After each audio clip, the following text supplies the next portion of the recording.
Good evening and welcome back to the ASUS ROG DreamLeague live here from the DreamHack Monster Energy Studios, where we are going to watch our second series of the day. It is going to be Alliance, and they're going to be taking on Vega Squadron.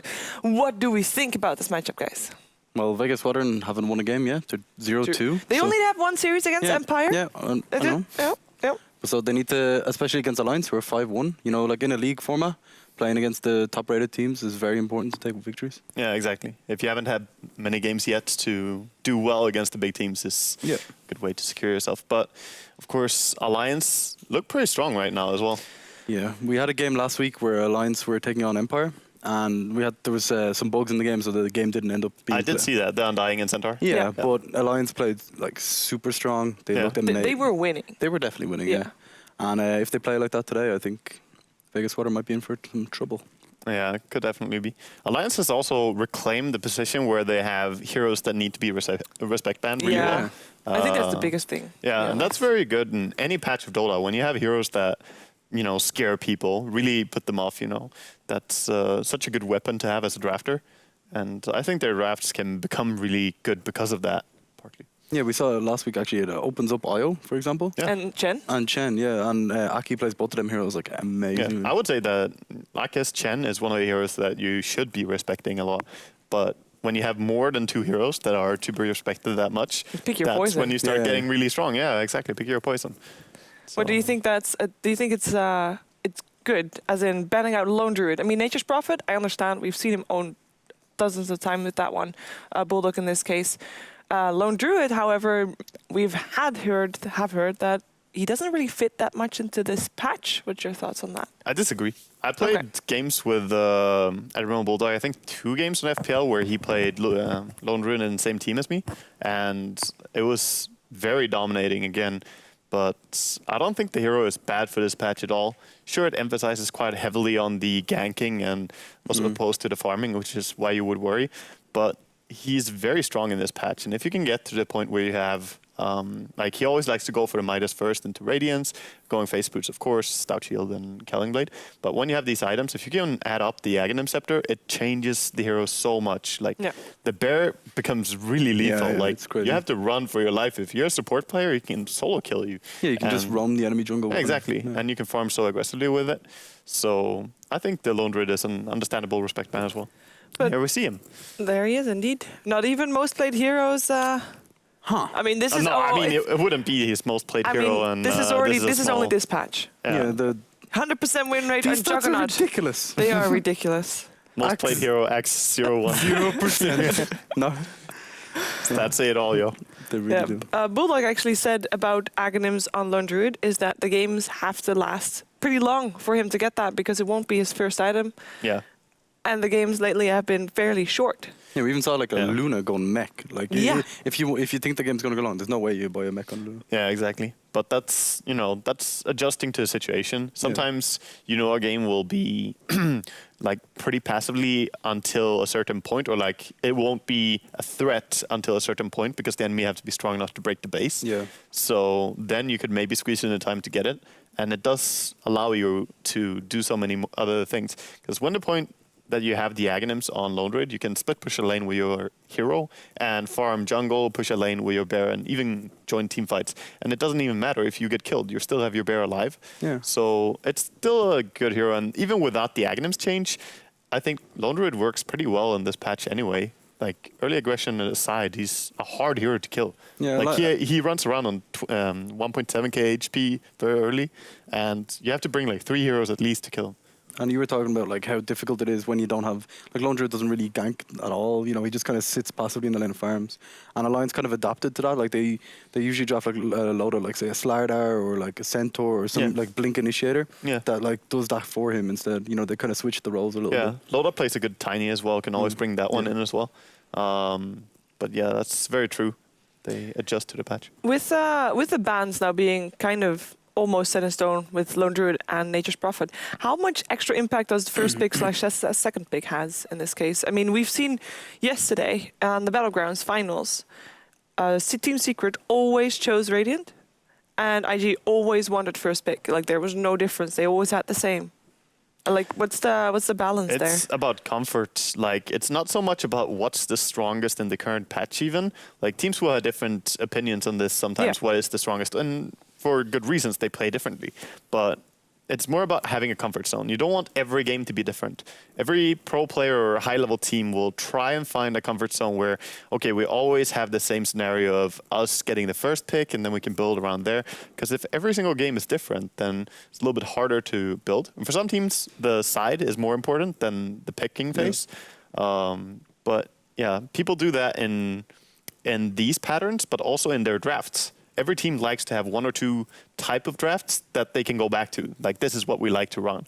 Like, for Alliance, for example, at TI3, they only had one real style that they played, and it worked all the way, and was the most, I would say, dominating TI performance. So comfort zones are really good in general and competitive. How do you feel Vega is gonna try to get Alliance out of their comfort zone?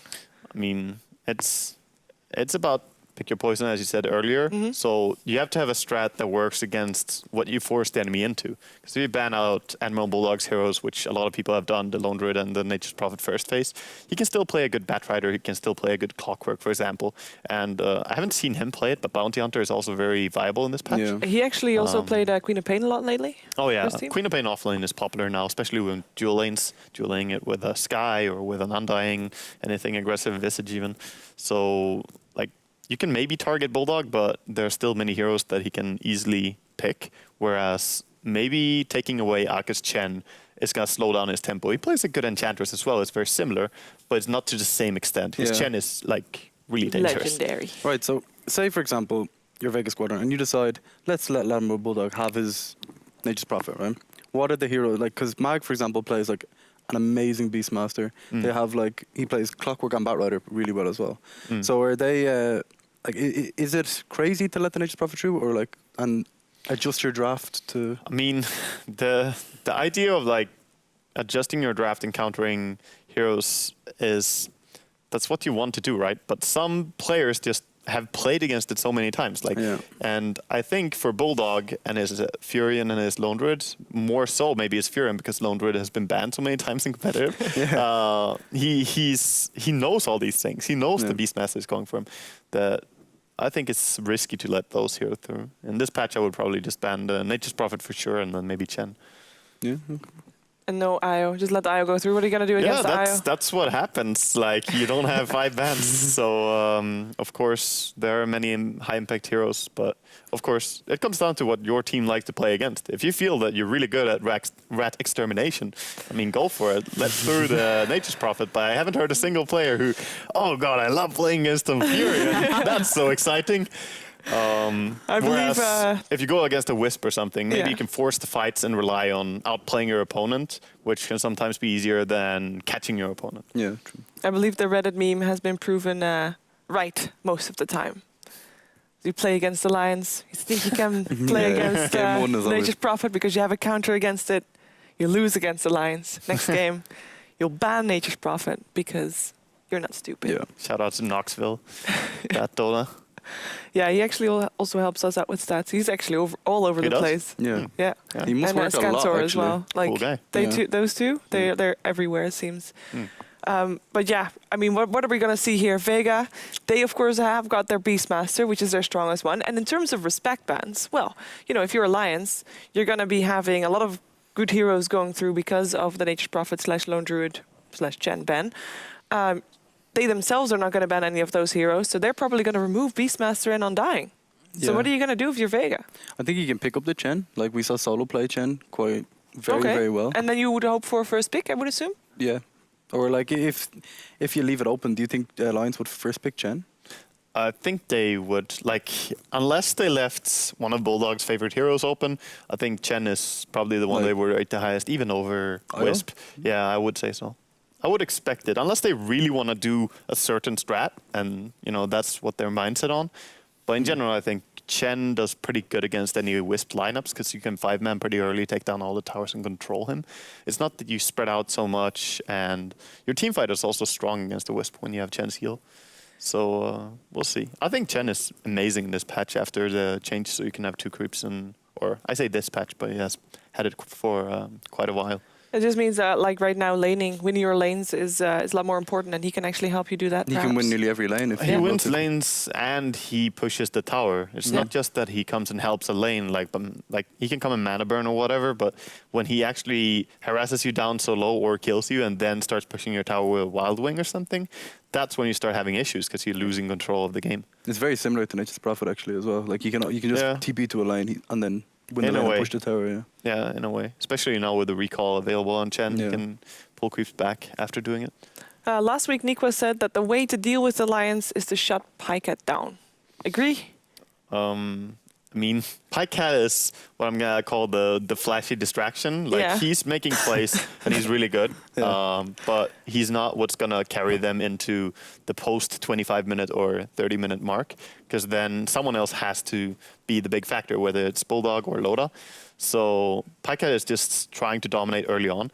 That's also why it's dangerous to try and shut him down, because he plays heroes.